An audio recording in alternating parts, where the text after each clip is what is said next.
The term dark night of the soul has intrigued spiritual seekers, mystics, and scholars for centuries. Originally coined by the Spanish mystic and poet Saint John of the Cross in the 16th century, this phrase describes a profound spiritual crisis that one may experience on the path toward union with the divine. The dark night refers not to external hardship but to a deep, inner experience of desolation, isolation, and spiritual dryness that paradoxically serves as a prelude to spiritual transformation. Saint John of the Cross, a Carmelite friar and contemporary of Saint Teresa of Avila, wrote extensively on the mystical journey of the soul, describing how one must pass through stages of purification, detachment, and darkness in order to reach a state of union with God. His seminal works, The Dark Night and the Ascent of Mount Carmel, present a detailed map of this journey, emphasizing that the night is necessary for the soul to be stripped of all earthly attachments and illusions. The dark night of the soul has since transcended its original Catholic and mystical context, resonating with people of various religious traditions, as well as those outside organized religion. It has come to symbolize any period of intense inner turmoil, existential doubt, or profound spiritual searching, where one feels abandoned by God or disconnected from a sense of meaning and purpose. Despite its negative connotations, the dark night is ultimately seen as a gift, a necessary passage to a deeper, more authentic relationship with the divine. Saint John of the Cross's writings were deeply rooted in the Catholic Reformation and the broader spiritual movements of his time. Living in Spain during the late 16th century, he was influenced by the growing emphasis on personal mystical experience, alongside the formal teachings of the Church. His friendship and collaboration with Saint Teresa of Avila, a fellow Carmelite and renowned mystic, further shaped his thoughts on spiritual development. Saint John's The Dark Night is often interpreted as both a literal description of his own spiritual trials and a metaphor for the soul's journey toward God. His own life was marked by intense suffering, including imprisonment and persecution for his reformist ideas within the Carmelite order. His writings reflect this personal experience of hardship, yet they also express a profound trust in God's ultimate purpose, even in the midst of suffering. In The Dark Night, Saint John distinguishes between two nights that the soul must endure: the night of the senses and the night of the spirit. The first refers to the stripping away of sensory pleasures and attachments, while the second, more profound, involves the purification of the intellect and will, leading to a complete surrender to God. This second night is characterized by feelings of abandonment, aridity, and an acute awareness of one's own spiritual poverty. It is only by passing through this darkness that the soul can be fully united with the divine, free from all ego and self-interest. Though initially rooted in the specific religious context of Spanish mysticism, St. John's concept of the dark night has found resonance in many other spiritual traditions.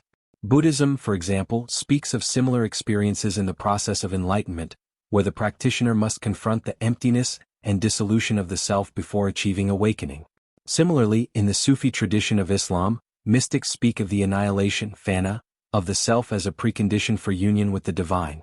The dark night, in this sense, is not limited to Christian mysticism but is a universal experience on the path towards spiritual realization. Over the centuries, the notion of the dark night of the soul has been interpreted in various ways. While St. John of the Cross's writings remain the most authoritative source on the subject, many other thinkers have expanded on or reinterpreted his ideas. For some, the dark night is a metaphor for any period of existential crisis or psychological distress, while for others, it remains a strictly spiritual phenomenon. In the modern era, the term has been popularized and often secularized. Psychologists, for instance, might use the phrase to describe a deep depression or existential crisis, devoid of its original theological meaning.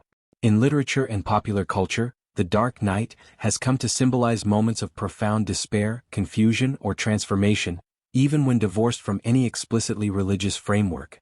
The works of poets like T.S. Eliot and Rainer Maria Rilke, for example, echo the themes of spiritual desolation and renewal found in St. John's writings, though they express these ideas in a more modern, existentialist context.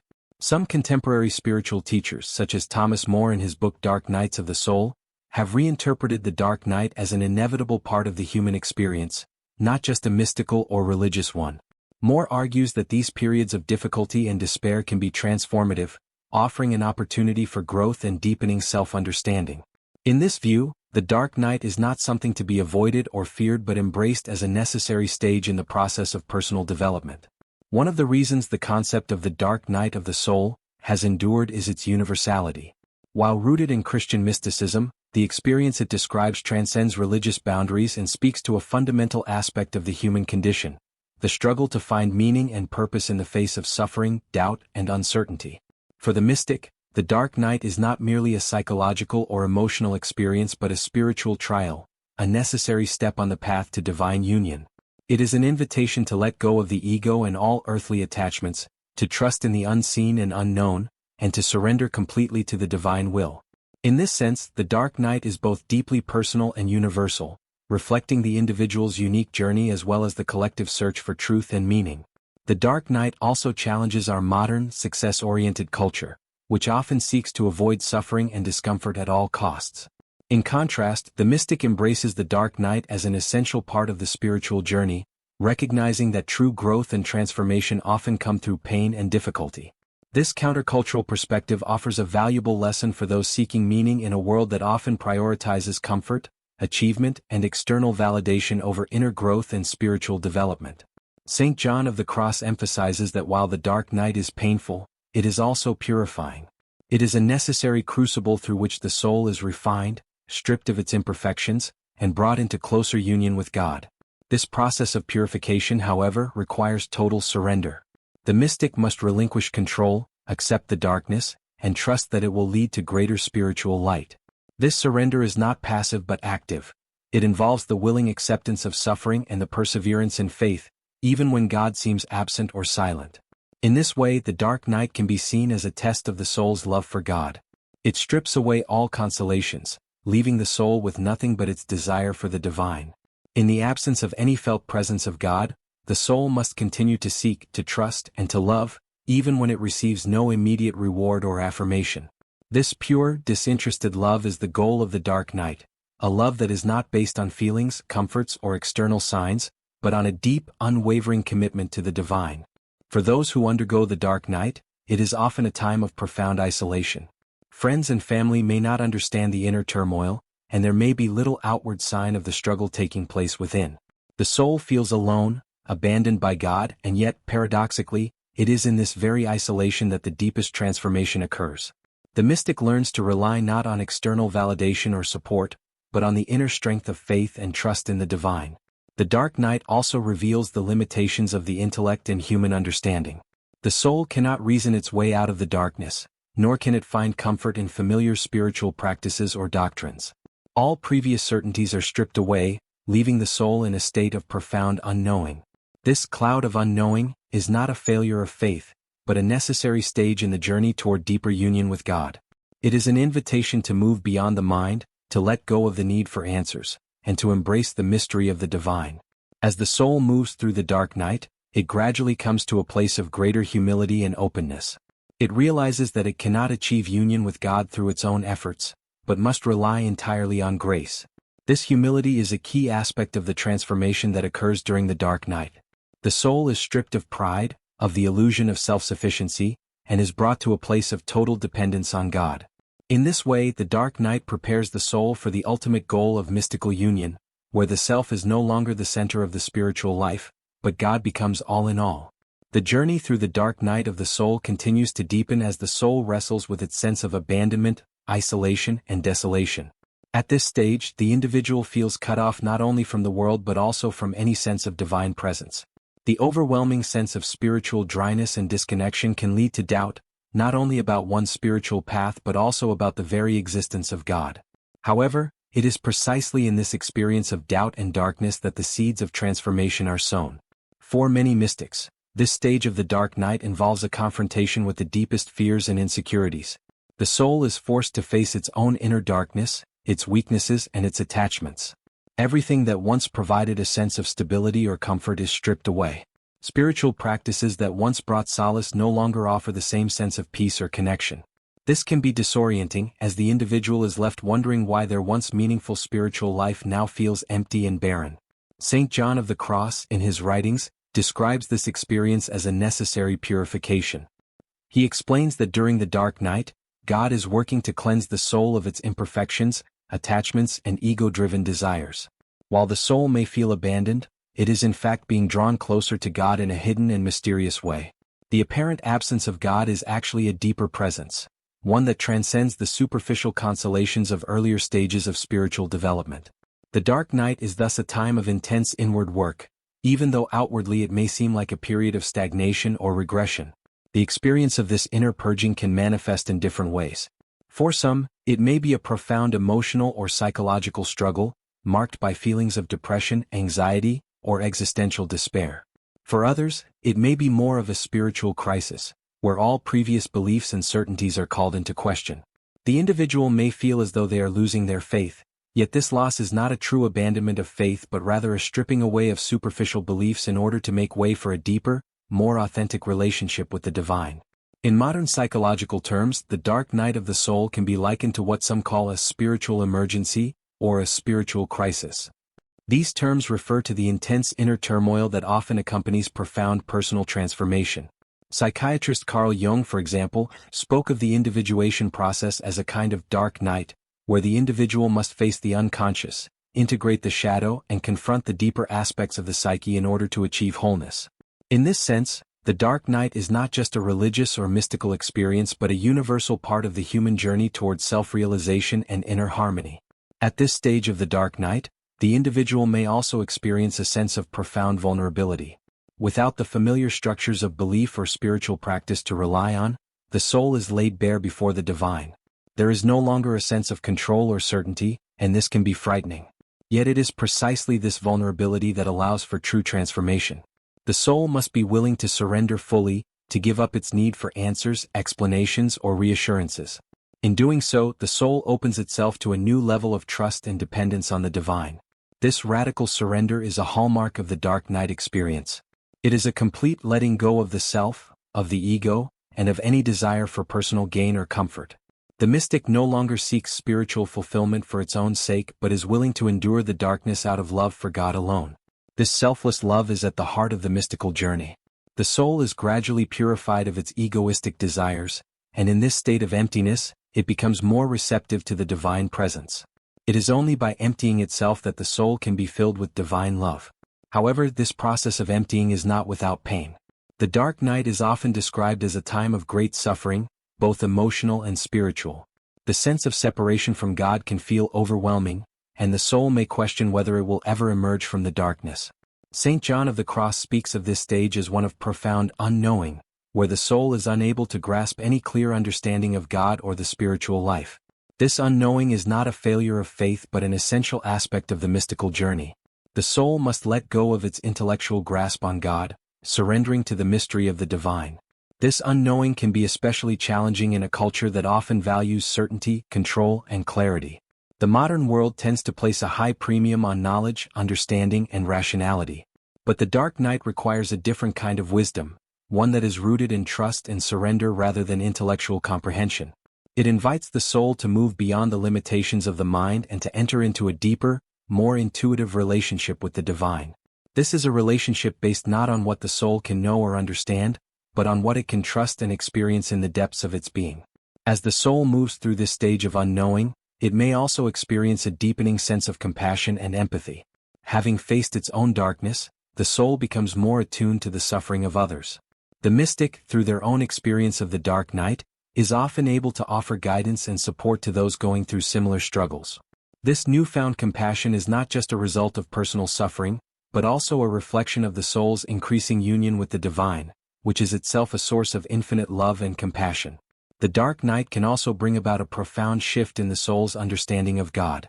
During earlier stages of spiritual development, the soul may have held more concrete or limited views of God, based on personal experiences or doctrinal teachings. But the dark night strips away these images, revealing the infinite and unknowable nature of the divine. This can be disorienting, as the soul realizes that God cannot be fully comprehended or contained within human concepts or categories. Yet it is also liberating, as the soul is freed from its previous limitations and is invited into a deeper, more expansive relationship with the divine. As the dark night progresses, the soul gradually moves from a state of fear and despair to one of peace and acceptance. This does not mean that the suffering disappears entirely, but rather that the soul learns to rest in the darkness, trusting that it is being led toward a greater union with God. The soul begins to understand that the dark night is not a punishment or a sign of divine abandonment, but a necessary stage in its journey towards spiritual maturity. It is through this experience of darkness that the soul is prepared for the ultimate goal of mystical union, where all separation between the self and the divine is dissolved. For many mystics, this process of purification and surrender is not a one-time event but an ongoing journey. The soul may pass through multiple stages of darkness and light, as it continues to grow in love and union with God. The dark night is thus not a linear process but a cyclical one, where periods of darkness alternate with moments of illumination and grace. Each time the soul emerges from the darkness, it is transformed, refined, and brought closer to the divine. As the dark night reaches its conclusion, the soul experiences a profound sense of peace and union with the divine. This union is not characterized by external signs or emotional ecstasies, but by a deep, abiding sense of love and presence. The soul no longer seeks God outside of itself but recognizes the divine presence within. This is the culmination of the mystical journey, where the soul is fully united with the divine and experiences a state of spiritual fulfillment that transcends all earthly desires. In this state of union, the soul is no longer concerned with its own spiritual progress or personal salvation. It is wholly absorbed in love for the divine, and this love extends outward to all of creation. The mystic, having passed through the darkness of the night, emerges with a new understanding of their place in the world and their relationship with others. The dark night, far from being a mere period of suffering or desolation, has become the means through which the soul is brought into its true purpose, to love and serve the divine in all things. As the soul emerges from the final stages of the dark night of the soul, the profound transformation that has taken place begins to reveal itself. What was once a period of intense suffering, confusion, and spiritual desolation now becomes a gateway to a deeper and more authentic union with the divine. This union, often referred to as mystical union, or spiritual marriage in Christian mysticism, marks the culmination of the soul's journey through darkness into the light of a new spiritual reality. The soul has been emptied of all its former attachments, desires, and ego-driven motivations. In this state of profound humility and openness, the mystic no longer seeks God for personal consolation or reward. The journey has purified the soul, stripping it of any selfish inclinations or attachments to worldly things. In this emptiness, the soul becomes a vessel for divine love and presence, ready to receive the fullness of God's grace. At this point, the mystic experiences a radical shift in their relationship with God. Previously, the soul may have perceived God as distant or separate, an external being to be sought or worshipped from afar. But now, the mystic comes to understand that the divine presence is not external but immanent, dwelling within the very depths of the soul. This realization leads to an experience of profound inner peace and stillness, as the soul recognizes that it is not separate from God but intimately united with the divine in every moment. St. John of the Cross describes this union as the ultimate goal of the soul's journey, where all separation between the self and God is dissolved. This is not an intellectual or emotional experience, but a deeply intuitive and experiential knowledge of the divine. The soul, having passed through the purifying fire of the dark night, now rests in a state of pure love and surrender. It no longer seeks answers or explanations, for it has entered into a realm beyond thought or understanding, a realm of pure being and presence. This state of union is often characterized by a deep sense of joy and contentment, though it is not the fleeting or superficial happiness that comes from external circumstances. Instead, it is a quiet, abiding joy that comes from the awareness of being fully in alignment with the divine will. The soul has let go of all need for control, all fear of loss, and all desire for personal gain. It is no longer concerned with its own spiritual progress or even with the experience of divine consolation. Instead, the mystic simply exists in a state of pure love, where the boundaries between self and other dissolve. One of the most significant changes that occurs as a result of this union is the mystic's relationship with the world.